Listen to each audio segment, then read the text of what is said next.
బరాబర్ మళ్ళా చూసుకుందాం.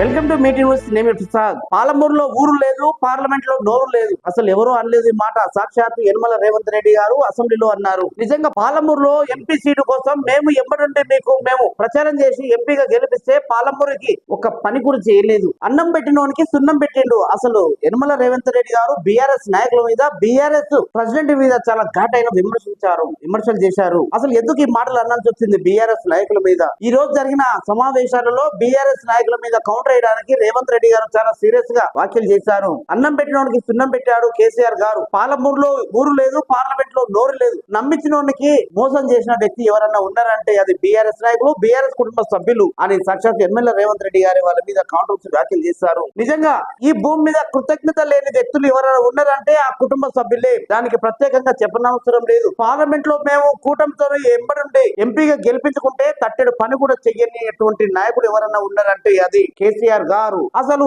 తెలంగాణ వ్యాప్తంగా మీరు పార్లమెంట్ సీటు కోసం పాలమూరు నుండి పోటీ చేస్తే అన్ని పార్టీలకు అతీతంగా మిమ్మల్ని గెలిపించుకుంటే మీరు అన్నం పెట్టినోనికే సున్నం పెట్టిరని రేవంత్ రెడ్డి గారు వాళ్ళని వ్యాఖ్యలు చేస్తారు. అసలు ఈ భూమి మీద కృతజ్ఞత లేని వ్యక్తులు ఎవరన్నా ఉన్నారంటే బీఆర్ఎస్ నాయకులు, బీఆర్ఎస్ కుటుంబ సభ్యులని ఆయన ఘాటుగా విమర్శలు చేశారు. తెలంగాణ గత 10 ఏళ్లలో మీరు చేసినటువంటి వ్యాపారాలు తెలుసు, మీరు చేసినటువంటి అభివృద్ధి కార్యక్రమాలు తెలుసు, మీరు చేసినటువంటి పనులు తెలుసు. కాంట్రాక్టులు చేయాలి, కాంట్రాక్ట్ చేయాలి, కమిషన్లు తీసుకోవాలి, పంచుకోవాలి. ఇదే మీరు చేసిన వ్యాపారం. అందుకే ఈ రోజు మీరు అక్కడున్నారు, మేము ఇక్కడున్నాం. 10 ఏళ్లలో చేసినటువంటి అభివృద్ధి కన్నా 10 ఏళ్లలో చేసినటువంటి అన్యాయమే ఎక్కువ ఉంది. 2 సంవత్సరాల 5 నెలలు అయినప్పటికీ కాంగ్రెస్ పదవి ఎంతో అభివృద్ధితో ముందుకెళ్తుంది.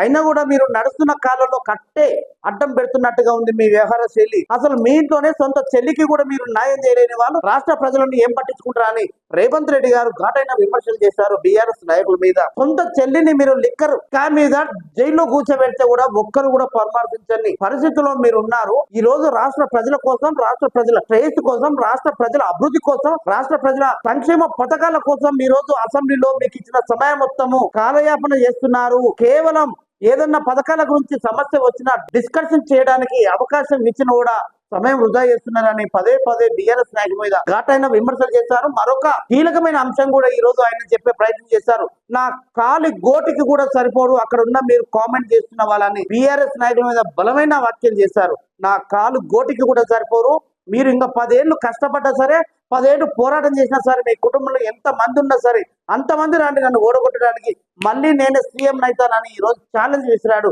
యనమల రేవంత్ రెడ్డి గారి ధైర్యం ఏంటి? అసలు నిండు సభలో బీఆర్ఎస్ నాయకుల మీద అసలు మామూలు వ్యాఖ్యలు చేయలేదు రేవంత్ రెడ్డి గారు. మొత్తానికి సభలో చాలా 5 నిమిషాలు చాలా హాట్ గా జరిగింది. చూస్తూనే ఉన్నానే మీటింగ్ న్యూస్. నేను